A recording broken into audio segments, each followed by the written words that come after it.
Today's event is part of the Agile20Reflect Festival, and we're celebrating 20 years of the Agile Manifesto. It's hosted today by the Agile Business Consortium. My name's Jade, I'm head of content there, and we offer professional development in Agile, a body of knowledge, resources and tools, and a global Agile membership community. Today, I'm pleased to say we're joined by Peter Coesmans. Peter is a program, change and project manager who has years of experience guiding complex organizations through sustainable transformations. And among many other things, is a director at the consortium and a bass player. So thank you, Peter, for being here today. If you have any questions, anybody, please put them in the chat throughout, and at the end, we'll get to answering some of them.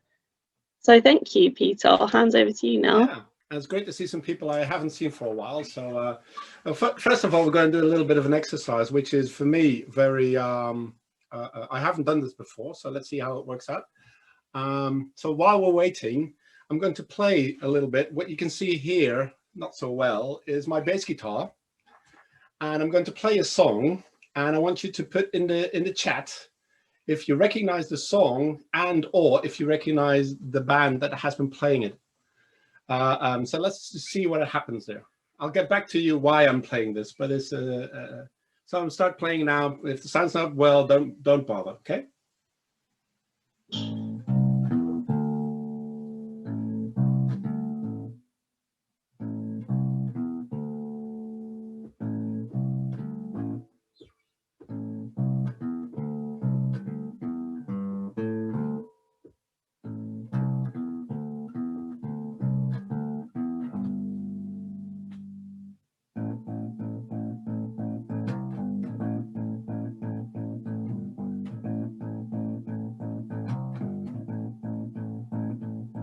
I'll stop it there. So so who is Jay, tell me, what answers do we have?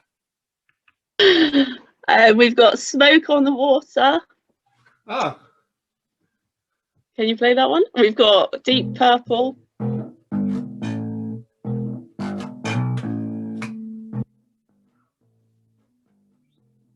that's Smoke on the Water. Yeah, that's Deep Purple too. Yeah, but it wasn't. So Yeah.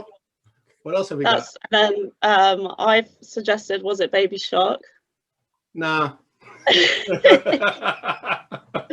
That's all the guesses we've got. Okay, so it's a song. It's an old song. Actually, it's more than 50 years old. It's a song by Golden Earring, which is a Dutch band and was quite famous. And it's called Radar Love. It's their biggest hit. It was a worldwide hit. It's been played all over. And the reason I was playing it is that they've been together for 55 years as a group with no changes. So they're a real team for 55 years. And 2 weeks ago, they said they're no longer going to play because the guitar player has ALS, so he can't play anymore. So as a tribute to them, I thought I'd just play this. So thanks a lot for bearing with me for a while. And as I said, I'll be coming back to this at the end of the presentation. So one of the things you did find out, I'm not the world's greatest bass player. And usually people who are working in teams are not the world's greatest in what they do, right? And still we have to make sure that whatever happens, that they deliver, and we should helping them to deliver. So let's get started. There's going to be a presentation which is a bit different probably from all the other stuff that you've seen so far, at least from the stuff I have seen, but I haven't witnessed so far. So I'll just get you through some stuff. For those people that don't know me, this was me. I'm talking about the guy with a hat. So I can also say I was talking about the hairy one, but that will not allow you to try and decide who it is. So, Peter, yeah. Can you share your screen, please? Ah, yes, I can. Should be able to. Here we are. So you can now see it, right? Yeah, that's brilliant. Thanks. That's brilliant. So this is me, the one with the hat on. So both are hairy, so that doesn't really change anything. This was me was just talking about, this was me some 27 years ago or whatever. And well, because all the barbershops are closed here in the Netherlands, I'm almost there again. But fortunately, I heard last night that they're going to open up again because it's very necessary. I liked it that way. I like it more when it's a little bit shorter nowadays because I'm balding a little bit. Who am I? Well, some of you know me already, some of you don't. So just a very brief one. I was one of the first university IT people in the Netherlands, but I decided I like people better than computers. So I went into education and consultancy and stuff. In 1995, yes, I'm that old, I was working on RAD, MAD, EVO sort of stuff. And since 96, I was involved with DSDM. So that's a long time. IAD from Capgemini. Eric, I know that you were part of, I think, of the IAD community, right? So, the DSDM community, yes. And the DSDM community, of course, yeah. So it's been a long while. It's good to see you, by the way. It's been a long time. It's been too long. Hi. For a coffee soon. Yeah, would be nice. I was involved with Scrum. I was in the board of DSDM in the Netherlands. I was involved in the evolution of DSDM, and from 2001. I decided that so that's before actually the term Agile was coined. I came into mainstream organizational improvements. So there was some Agile stuff in there with banks and insurances. I was involved with improving cities and provinces in the Netherlands, not IT related. I've done a lot in the energy sector. Again, they're not IT related. High tech, that was a little bit IT related. Dutch government, all kinds of things for changing and helping organizations to improve. And the last couple of years, I've been involved in sustainability. So that's my current field of work. But I'm still, as Jade said, I'm still involved in all the work as a director for the Agile Business Consortium and trying to figure out stuff to do and help the consortium to further improve and further work. Other stuff I've been doing since 2005, there's still people coming in, so I'll bore you with this for another minute. I've been a team lead assessor and a trainer for assessors for best project in the world run by IPMA, and I'm a judge for the best project manager in the world. So that has nothing to do with agility. I was a co-author for Agile Portfolio Management, lead author for ICB4, which is the international standard for project program management. And now I'm doing sustainable purchasing. So, going too fast. So that's me. 20 years. I couldn't believe. And actually, when I first read about I was one of the people actually invited to go to Utah. I couldn't make it, so I sent a good friend of mine, Arie van Bennekom, who was there and is the only European subscriber of the Agile Manifesto. So missed that opportunity, but it's great that Arie was there. And actually, I would never believed it could have been it could have evolved to such a big thing. In the project management world, also in the traditional project management world, linear project management world, everyone's really talking about agility, and that's only 20 years. And for me, it is sort of common sense. So how did common sense actually come to be so big? And also, how did it come to be so dogmatic in some ways? So by becoming dogmatic, it became a little bit of perhaps less common sense.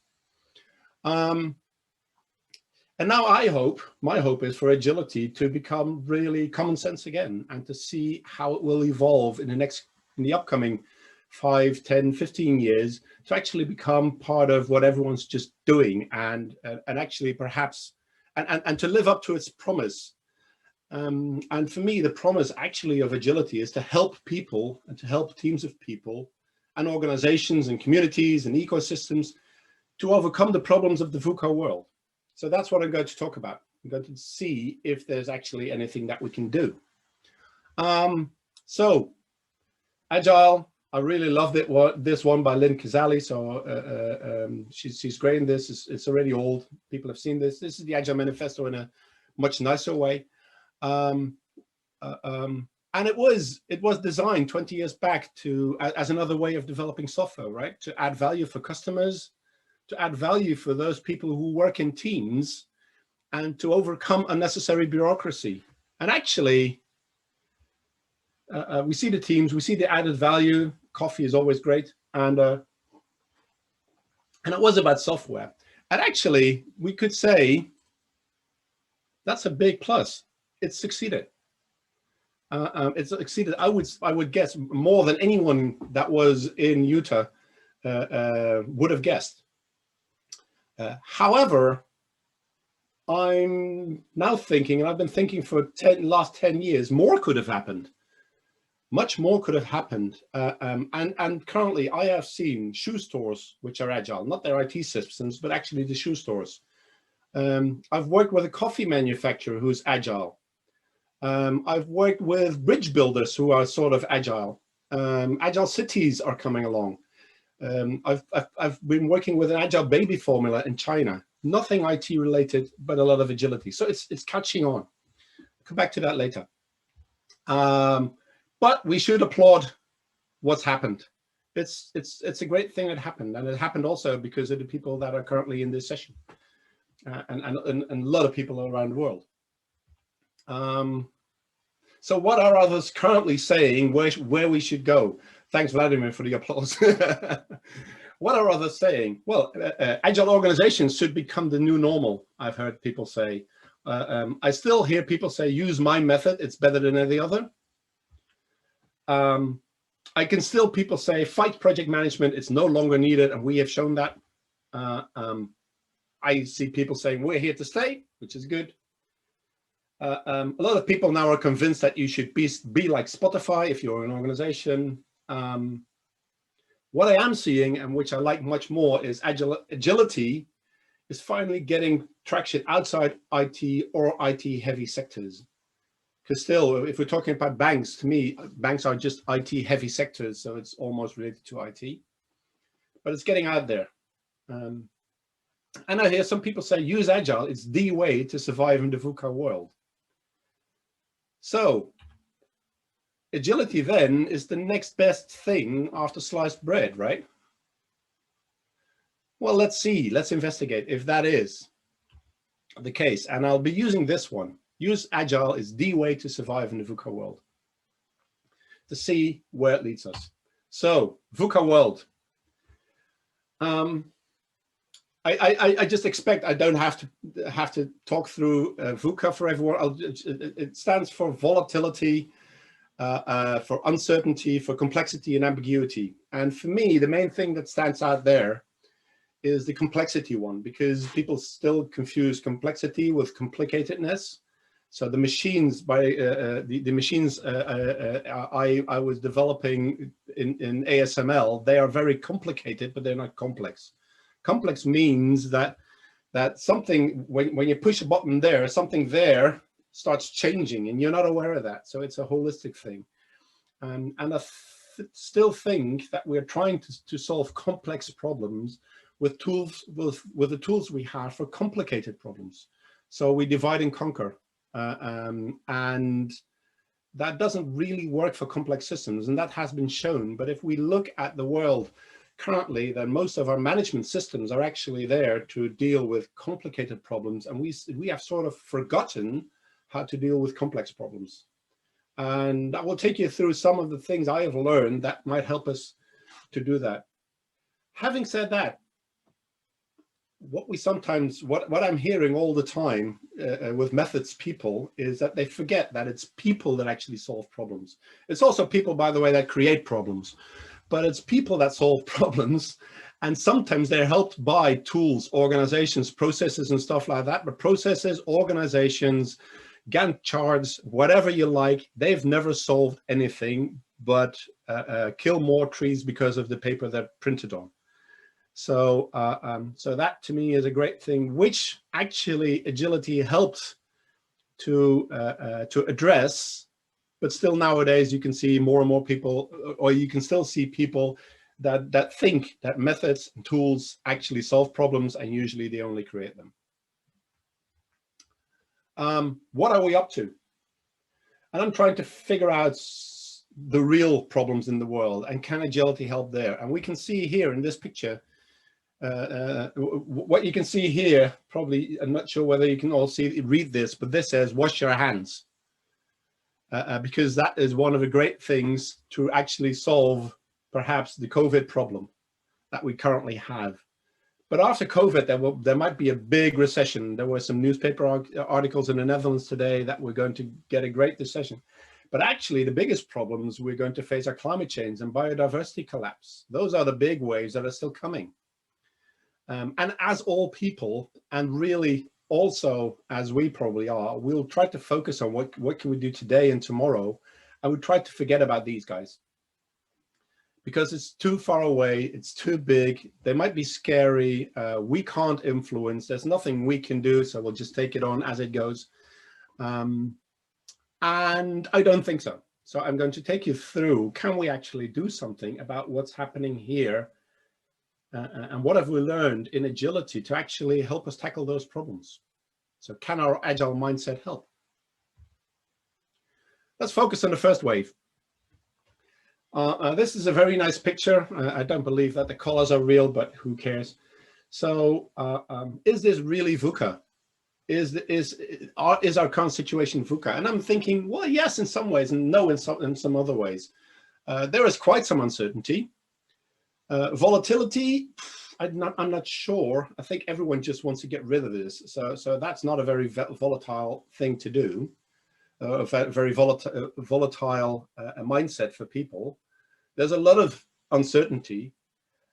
The complexity is actually not so big. It's complicated, but if you see, for example, the solutions we're looking at, most of them are complicated problems. So there's been no agility, and there was no agility needed to actually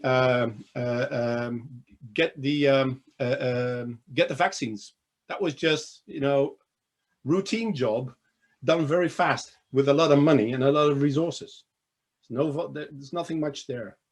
But if we're looking at what our governments are facing, there was some agility involved there. And there was there is actually complexity there, because what you see, for example, nowadays in the Netherlands, on the one hand, we have a curfew. And on the other hand, people are saying, well, we don't want that curfew because we want to have our freedom. And on the other hand, we don't want to get sick.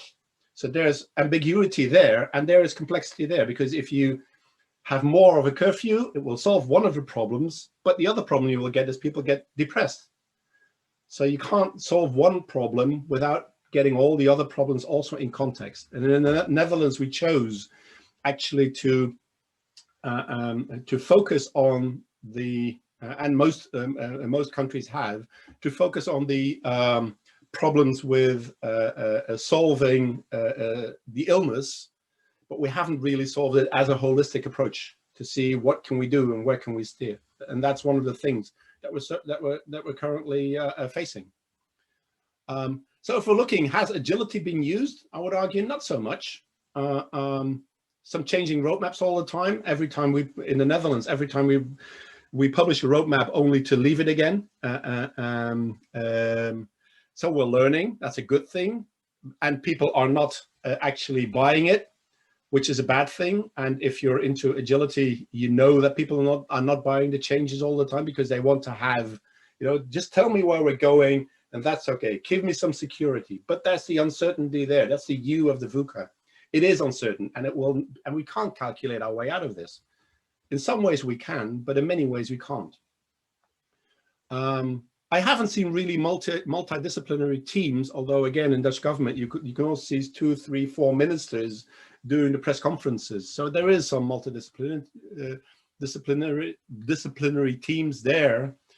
And what we also saw in the Netherlands, which is a big change, I would say, is that there is much more focus now on collaboration, cooperation, than on competition. So you can see people, you can see our community slowly moving away from the very capitalist view of competition is good and cooperation is just for wussies. And you can see that sort of, we found out, no, we need to collaborate, cooperate. There needs to be collaboration and cooperation between companies, between governments, in order to solve this. So that's one of the things you do see. One of the other great things I've seen, and I should show you the next picture. This guy, who knows this guy? Put it in the chat if you know who this guy is. Probably you don't. I didn't know up till yesterday. Do we get any names? Nah. This guy's called Jonathan Salk. That doesn't ring any bells. This guy invented the polio vaccine, which is one of the first vaccines that was around.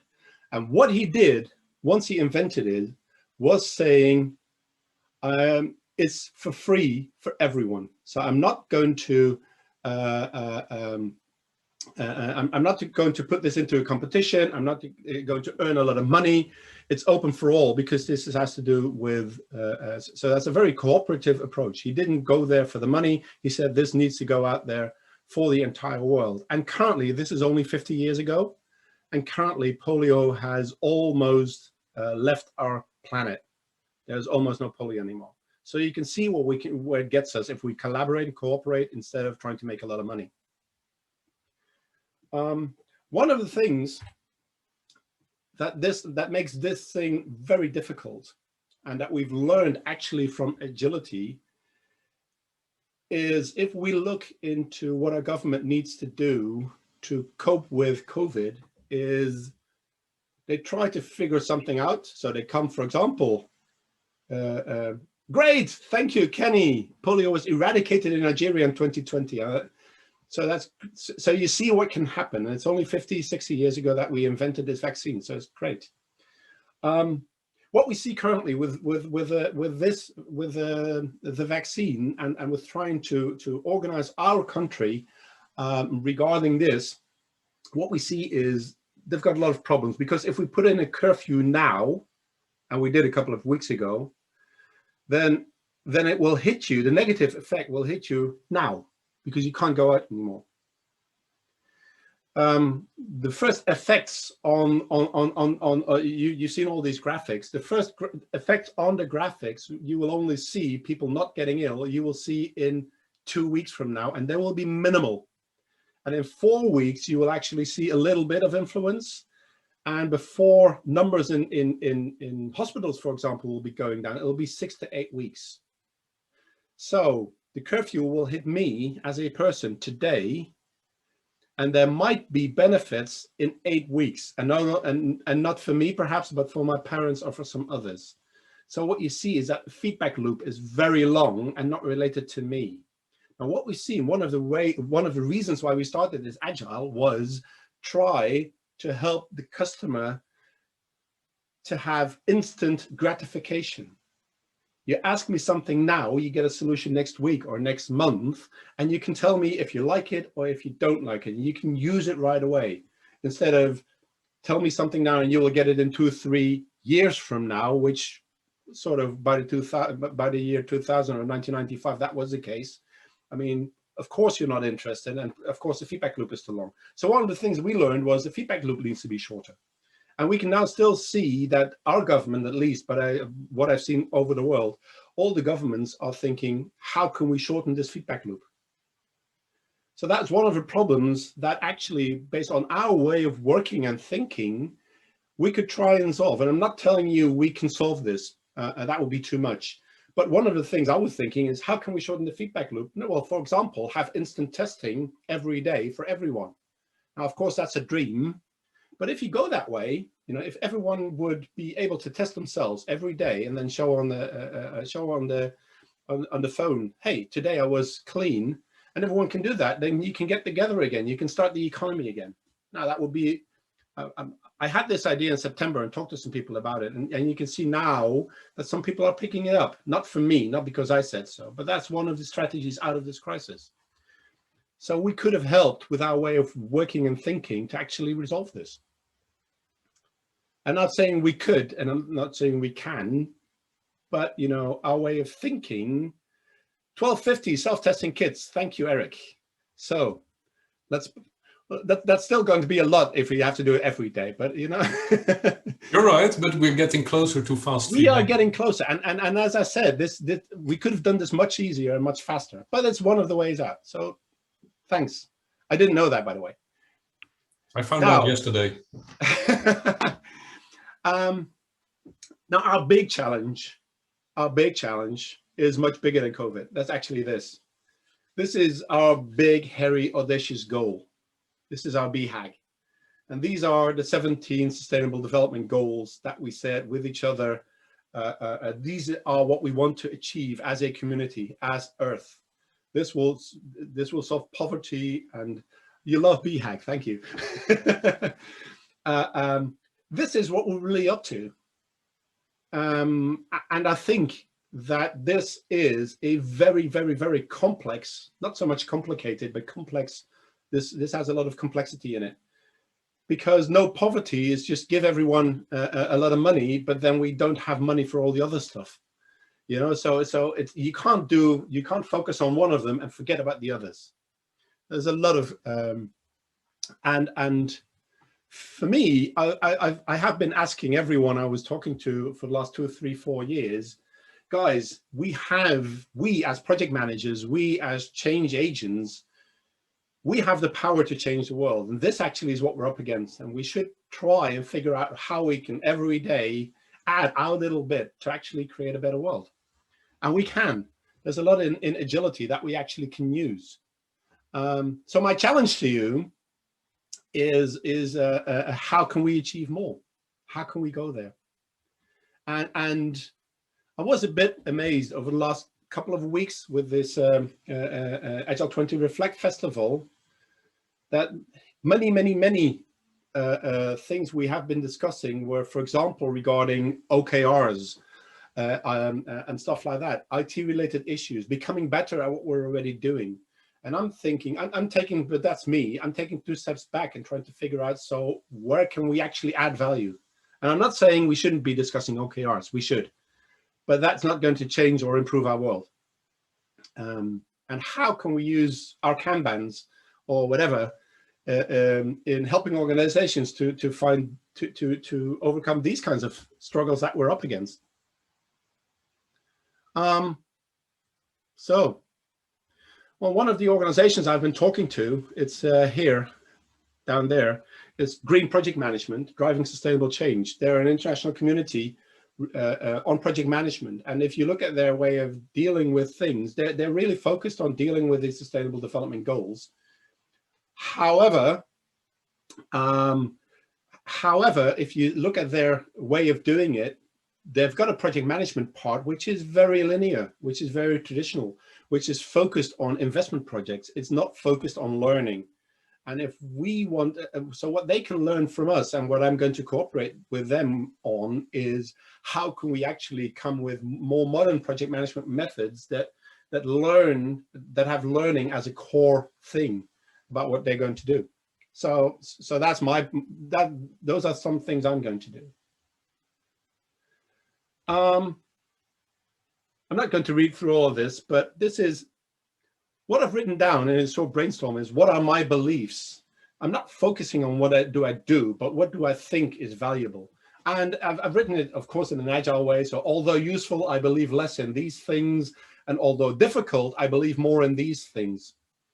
And to just get to some things, I believe in the usefulness of methods and tools, but as I already told you, I believe more in people.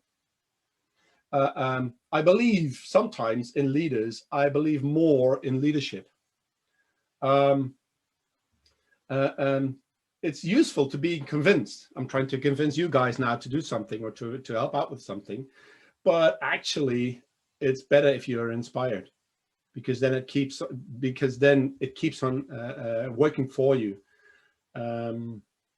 It's good that you have a destination, but I believe more in going the road and trying to learn while you're underway, where you're actually going, what you're learning, and perhaps change the destination. That's okay. Since 40, 50 years, a lot of all management theories are regarding reductionism, integration, analysis, design and verify. And I believe more in holism, trial and error, develop and validate, short feedback loops. Rules of law are very useful, but I believe more in positive reinforcement. And the last one I'm going to work a little bit more on. Competition is good, collaboration is better, I think. And I'm going to change, and I'm going to talk to you a little bit about that. So since, for example, since Milton Friedman, there's a lot of this around, and it's become the main thing of management theories. And what we see in our way of looking at things, in the Agile way of looking at things, is that there's a lot of value actually in also these things. And I hope that, and these actually are needed when we want to address the issues that are currently facing us. Before I move on, Jade, is there anything, are there any questions I should focus on right now, or? Yes, I have a question, which is about how can an organization begin to keep those sustainability goals at the forefront and interlink them with their own goals? Like, where would you start with that? Ah, that's a very good one.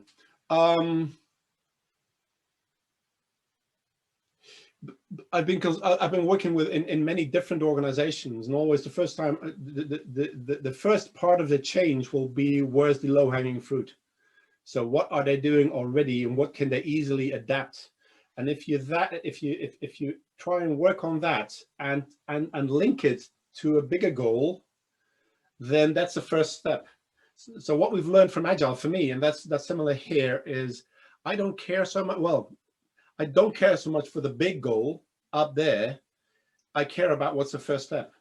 And then again, what's the first step? And then again, what's the first step? And then again, what's the first step? So the step one, to me is very important. And you'll learn on the way, what can I do? And what are the big issues? And how can we resolve them? But first, get going, get the wheel spinning. And once it's spinning, you can start steering. But if you try to steer and the engine is not running, you're not achieving anything. You're just steering. And you're in full control and nothing's happening. And I'd rather be a little bit out of control, but at least something's happening than standing still and pulling the wheel and nothing's happening.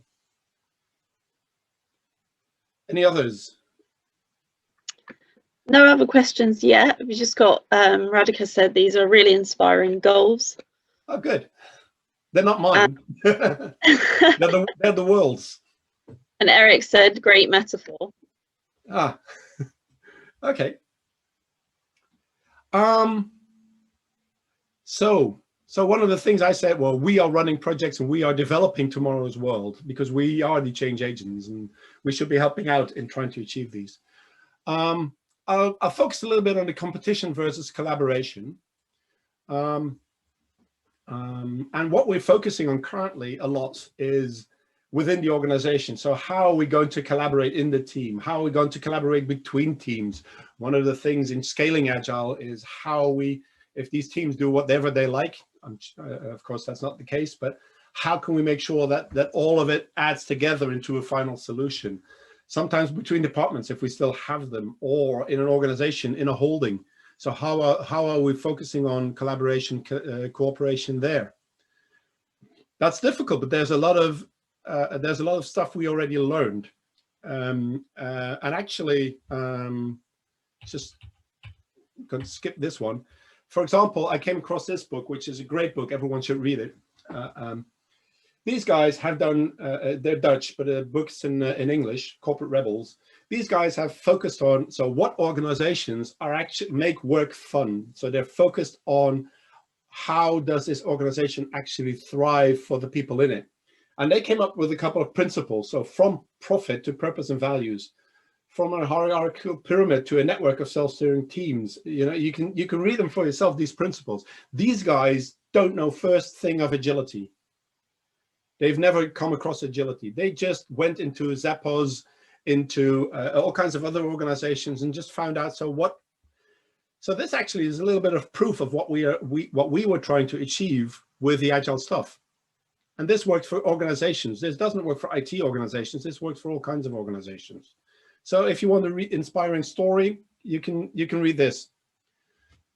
But this, again, going back to this is all focused on, this is within the organizations. Now it becomes a little bit harder, when we're talking about cooperation, collaboration in networks. because then it's not binding. You know, we are a network, and the Agile movement is a network, and we're sort of competitors with each other. We try to collaborate, but it's all sort of free. We can do whatever we like, and there's no real common purpose. There is sort of a common purpose. We can work together with the people that we like. We don't work together with the people we don't like. So it's like markets, platforms, communities, those kinds of things. And actually, there's been a lot of work going into that, research going into that, which makes it so we know how to deal with that. The thing is, a network will never solve our climate change problems or our biodiversity problems, because there's no commitment. There's not enough commitment. It will not change. Another way of cooperation we know is in a value chain or a supply chain or whatever, because then we need to cooperate in order to provide value to the market. So it's transaction based. And actually, for example, I was working for ASML, which is a Dutch-based high-tech company, doing a large change there. And actually, from their primary suppliers to their customers, it's all one network, and they all cooperate and collaborate to provide solutions to the market. So they're all by themselves, but they cooperate, collaborate, and from the start, from R&D is done by all of them together, up until delivering the system is done by all of them together. And this is one of the most successful companies in the Netherlands, and arguably even worldwide, because everyone now here is watching a screen or using a phone or whatever. And this organization has 80% or more of the world market of producing chips. So integrated circuits. So that's just crazy. We all need them. And we don't know them, but we need them. The most important one for me is partnerships. So in a partnership, we focus on a common goal, a common purpose, for example, climate change. But all parties run a risk in achieving this. I have to put in something myself, and I'm not sure whether it's going to deliver. If the Netherlands would solve the climate change problem, it would mean nothing. We need to solve it together with the US, with China, with the UK, in Europe. Everyone needs to do it together. And that's the difficulty, because it's so far away and it needs full commitment. So this, for me, is where the real problems lie. And then coming back to our feedback loop, you know, what's the feedback loop with climate change? If we do so, if I plant a tree right now, is that good for climate? I think it is. Will anyone ever notice? No. So there is almost no feedback loop. And that's making these kinds of problems very difficult to solve. However, if we think about that, then we can say, okay, so let's track back. If we know from agility that the feedback loop is very important and that you need some sort of instant gratification, how can we build a system where you get instant gratification for planting a tree, for doing the good thing? How can we make sure that it's easier to do the good thing and that it's more expensive and more difficult to actually do the bad thing? That's what we've learned from agility. So we can try and figure out, so how can we help there? And actually, currently, I'm working in a consortium, in a partnership, actually, with some organizations to try and figure out how can we do this on the scale of the Netherlands currently, but post on Facebook when you've planted a tree. Yes, exactly. You know, and I mean, and all these Finnish people will then say, well, we've got a million trees per person here in Finland, so hey, try to beat us, which is a good thing. That's a good challenge. So this is hard work. But I think that if we use our agility, our way of thinking, not our tools, our way of thinking, if we use that and we all do it in our own private space, keep it small, keep it practical, then we can actually help in getting these systems done. We cannot wait for governments to get this done. We cannot wait for organizations or big companies or big tech to get done. We have to do it ourselves. And then we create this movement, because then this wheel, as we just discussed, Jade, then this small wheel starts turning. Every action we take, it starts to wheel, and sort of then, and that's again something that we learn from agility. The problems that we're facing cannot be resolved by design. They can only be resolved by making mistakes, by trying it out, by experimenting, learning, And that's what we have learned how to do that. And we have learned in our coaching how to help others to do that. And that's what we can deliver to the world. So coming to nearing the end. So the future of agility, because that was actually what I was trying to talk about. I think that Agile will be going away. Agile with a capital A, it will be going away. It should actually be going away. It has to go away because it's too much focus with a capital A on methods, on tools, on OKRs and stuff like that. And it's very important, but it's not going to solve anything. And that's my hope. Agility with a small a, and our way of thinking, and you know, my own way of doing things, and you will have your own way of doing things and your own values. Those will actually help. And I hope that agility will spread its wings and live up to its purpose, because it can help, you know, but it will not be the only way. I mean, a new vaccine has to be done in a routine way, quick, fast, spending a lot of money, and then deliver. So that's good. We still have projects, we still have routine jobs, but we need the agile mindset to actually see it in a holistic way and get this mindset of trying to experiment and trying to get there. So you all have a role to play, you know, be the change you want to see. And that's what I'm advocating, and I'm hoping you do the same. Don't believe in methods, believe in people, and know, please, that rule number 6 will be the main driver for any success. Now, 2 questions for you. One is, what is rule number 6?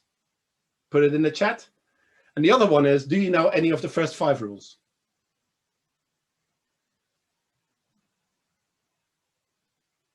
Do we get any answers? What's rule number 6? Testing everyone this morning. Let's see if anything comes out in the chat.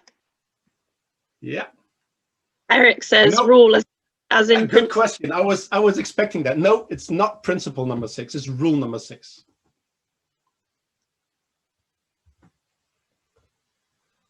Vladimir says no rules. It's like in Fight Club. Yeah. Well, actually, and you can. I'll give the answer now. So it's actually, you can look it up on the internet. There was a lot of stress in organizations, and the guy always told the leader in that organization told people always to observe rule number 6, and you could see that people quieted down. So the guy he was talking to, he said, "Well, what's rule number 6?" He said, "Rule number 6 is don't take yourself so seriously." That's rule number 6. So the other guy asked the same question I asked you. So what's rules number 1 to 5? There are no rules 1 to 5. So we've got 15 minutes if there are any questions, and otherwise you can just have a chat or have a go or whatever. This was it. Oh, sorry, Jade, this is your slide. Thank you. Forgot about that. Thank you, Peter. This has been really inspiring and just fun to hear your ideas. We've got a few. If anyone's got any questions, put them in the chat. Yeah, please. Had Ross mentioned that Brewdog in the UK offered free beer for everyone that applied for the free cans. They would plant a tree, and they planted nearly 250,000 trees. Great. And I love Brewdog, by the way. It's a good beer. I like the IPA. That's cool. It's a good IPA. And Emily's suggested, got great ideas, rejuvenate the kelp forests and ban trawling, overfishing. Yeah. In the UK, we have the Tree Council, which I'm a part of, and it's just like the community gets together and has like a mass planting day. And that's one way to encourage people, I guess. It gets everyone together and it's like a social event. Yeah. But yeah, Ross has said, how does agility fit with something like the EU? Not a political question. Well, for me, it fits very well. On the one hand, the EU is crazy when it comes to all these rules and regulations. On the other hand, from the Dutch guy, Frans Timmermans, who's there. He came up with a lot of Green Deal stuff. He came up with a lot of actually rather agile solutions to what do we need to do. He came up with solutions in planting more trees. And then people say, we can't do that. But at least he dared to actually say, well, let's try. I mean, with all these agile things going on, with all these things that we need to start doing, we can't design our solution out of this. We have to develop. We have to take the first step, and again the first step, and again the first step, and learn as we go. And I think that sometimes the EU, because we have to do it on an EU scale too. However, on the other hand, I would argue, and it's not political, as you said, Ross, in Dutch is called the power of saying no. In the EU, the power of saying no is very well organized, and the power of saying yes is not so strong. So that's one of the other things in agility. Try to enforce the power of saying yes and of trying, instead of making sure that everyone's on the same page, because there's so many people there, so many different arguments. And I would argue, I mean, I fully recognize that, for example, I'm working together with people from Poland a lot. They've got very difficult and different problems currently to resolve than us in the Netherlands, for example. So we have to be aware of that. And we shouldn't say everyone has to do the same things. But if everyone's pulling a part of it and finds that we can actually, step by step, actually improve what we're doing, then you sort of get this movement going. I hope it has, I hope that provides something. Eric, how can our own behavior stop companies like RWE of suing the Dutch government for banning coal? Yes. I don't know. But if there's a bunch of people in RWE that are actually have some sort of an agile mindset, it might just work. It might just help. But I'm not sure. I mean, we have raised all our current organizations and all our current companies with the value that competition is the best way forward and not collaboration. So everyone's looking for their own. And I don't know how to change it. I can only say, if I'm working in an organization somewhere, I'm always trying to figure out, so where's the collaboration? Where can we collaborate more? In my own assignments, or between organizations, or within organizations, I'm always focusing on collaboration, and that's my small part. And I mean, I can only ask you guys now to do the same thing, if you feel that's the way forward.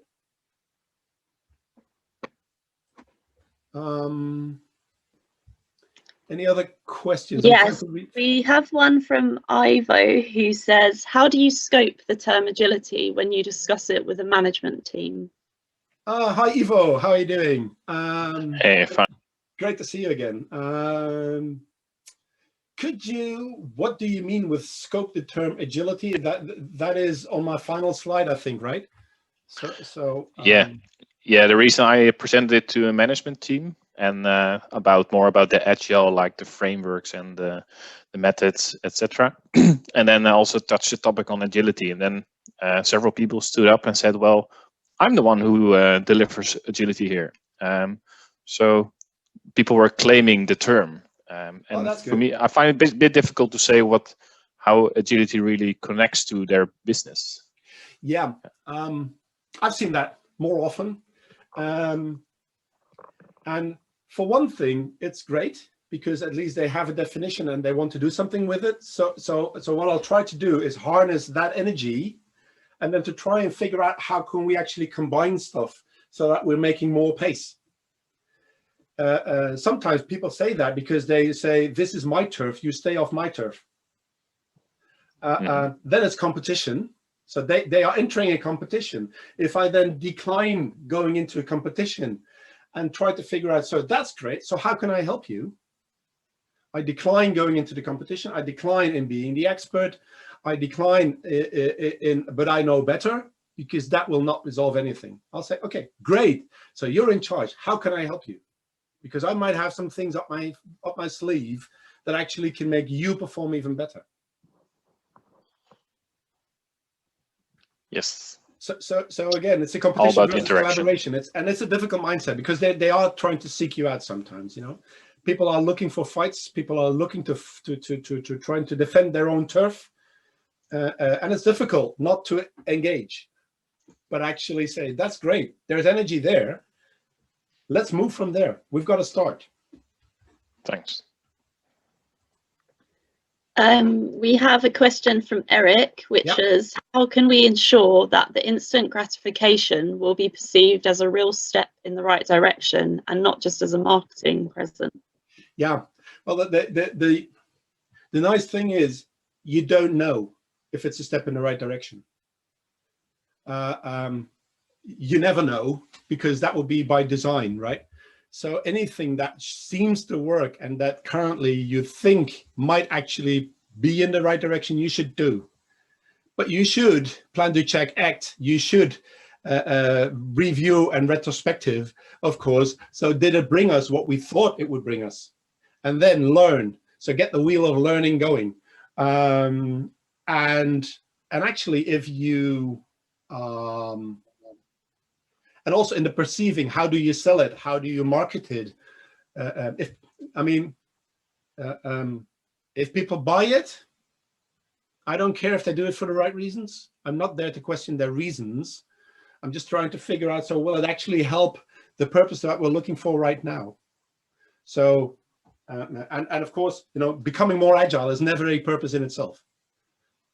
What's the real purpose? It's trying to survive in a VUCA world. It's trying to have more customers, have more fun with customers, or create a better world, which is my thing. And if it brings me somewhere there, people are entitled to their own goals and their own purposes and their own, what's their own energy stream. And I'm just hoping that they will collaborate and that they will cooperate and that they're open for experimenting and learning. And that's what I can facilitate them with. Not sure whether it answers your question, Eric, but it's my answer for now. Thank you, Peter. That's it for questions. So thank you for answering those. There were some big questions in there.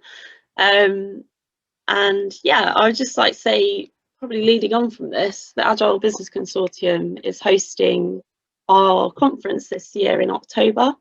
That's on sustainability, agility, and the future of business. Excuse me.